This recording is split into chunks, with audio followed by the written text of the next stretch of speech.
Lokasi lahan yang akan dibuat mini pit adalah lahan yang tidak jauh dari lahan persawahan dan terdapat vegetasi rerumputan dan pohon kelapa di sekitarnya.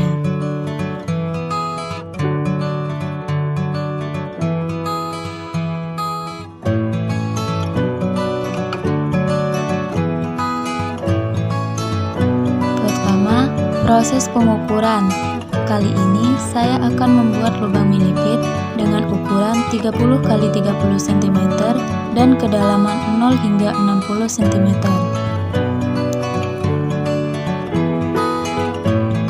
Dan dalam setiap kali penggalian akan diambil satu sampel tanah.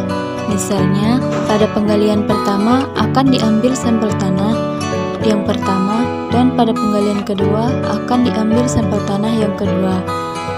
Sampel tanah ini nantinya akan dimasukkan ke dalam plastik dan dikering anginkan, yang nantinya akan digunakan untuk praktikum selanjutnya, yaitu pengecekan pH pada tanah.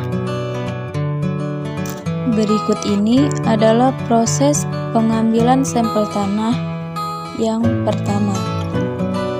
Perlu diingat bahwa sampel tanah 1 dan sampel tanah 2 itu dimasukkan ke dalam plastik yang berbeda.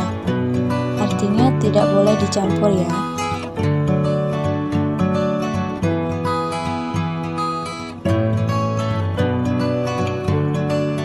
Berikut ini adalah tahap penggalian kedua dengan kedalaman 31 hingga 60 cm. Pada kedalaman 1 hingga 60 cm sudah terlihat profil tanah dan perbedaan warna pada setiap lapisan tanah. Sistem perakaran yang terjadi pada mini pit ini adalah tergolong sedikit. Sistem perakarannya hanya terjadi pada lapisan kedua.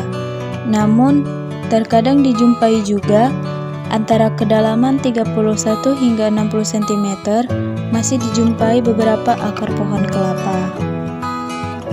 Selanjutnya, kita akan menentukan sifat fisik tanah. Pertama, menentukan tekstur pada tanah. Pertama-tama, siapkan air dan segenggam tanah. Kemudian, basahi tanah.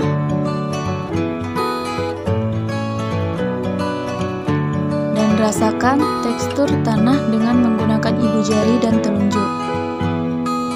Di sini, saya merasakan agak kasar, agak lengket, dan juga mudah pecah atau mudah dibentuk. Jadi, saya menyimpulkan tanah ini memiliki tekstur lempung berpasir. Yang kedua, menentukan struktur tanah. Pertama, siapkan kertas putih kosong dan segumpal tanah. Kemudian, remas-remas tanah hingga hancur. Kemudian, amati. Nah, di sini saya menyimpulkan struktur tanah ini adalah butir, karena memiliki sifat mirip struktur remah namun memiliki massa yang lebih ringan. Yang ketiga, menentukan warna pada tanah. Untuk menentukan warna pada tanah, di sini saya menggunakan panduan buku Munsell Oil Color Chart. Pertama, cocokkan warna tanah. Setelah itu, maka akan dihasilkan nilai chroma, value, dan hue.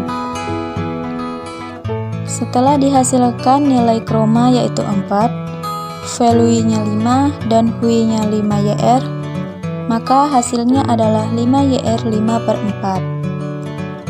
Selanjutnya, untuk menentukan warna tanah, maka kita cocokkan hasil ini tadi pada diagram di atas.